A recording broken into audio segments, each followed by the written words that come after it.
ধর্মনগর এলাকায় রাতের অন্ধকারে টাকা বিলির অভিযোগে পুলিশ আটক করল বিজেপির স্থানীয় নেতা তরুণ মণ্ডল এবং আসামের প্রাক্তন বিধায়ক কিশোর নাথকে। আসাম থেকে বাংলায় প্রচারে এসে টাকা বিলি করে ভোট কেনার অভিযোগ আসামের প্রাক্তন বিধায়ক কিশোর নাথের বিরুদ্ধে। স্থানীয় সূত্রে খবর, হিঙ্গলগঞ্জের বিজেপি প্রার্থী রেখা পাত্রের সমর্থনে প্রচারে এসেছিলেন আসামের এই প্রাক্তন বিধায়ক। অভিযোগ, গতকাল সন্ধ্যার পর কনকনগরের একটি ক্লাবে টাকা দিতে গেলে এলাকার মানুষ তাদের সেখানেই আটক করে। পরবর্তীতে ঘটনাস্থলে পৌঁছায় হিঙ্গলগঞ্জ থানার পুলিশ। অভিযোগ অনুযায়ী টাকা সহ দুজনকে একটি 4 চাকা গাড়ি সহ থানায় নিয়ে যায় পুলিশ।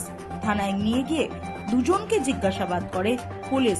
নির্বাচনের আগে এই ঘটনাকে ঘিরে এলাকায় উত্তেজনা ছড়িয়েছে। Bureau report, রাতদিন news network.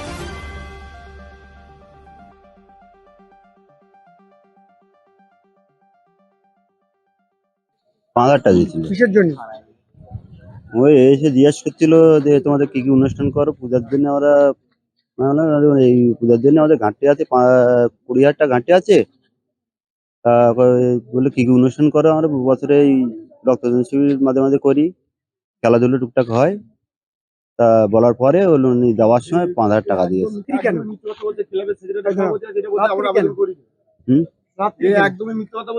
রাত্রি কেন জানি না, কত টাকা দিয়েছিল? 5,000 টাকা দিয়েছে। 5,000 টাকা।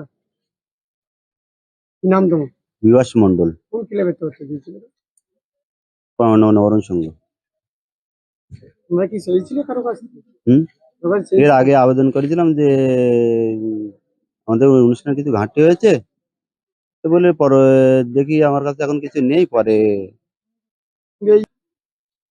জানি না। রাত্রির অন্ধকারে তারা টাকা বিলি করতে বিজেপি নেতা, কি বলবেন? আসামের এক্স এমএলএ কিশোর নাথ এবার হিঙ্গলগঞ্জ ব্লকের বিজেপির নেতা তরুণ মণ্ডল, তারা প্রকাশ্যে মানুষের কাছে টাকা দিচ্ছিল।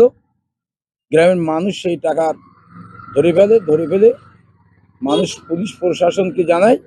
আমরা যেটা চাই যে বাংলায় টাকা দিয়ে কিছু হয় না, কিন্তু যারা আজকে এই টাকা বিলি করছে প্রকাশ্যে, নির্বাচন কমিশন পুলিশ প্রশাসনের কাছে আমরা তাদের অবিলম্বে গ্রেপ্তারের দাবি চাই। আপনার নাম?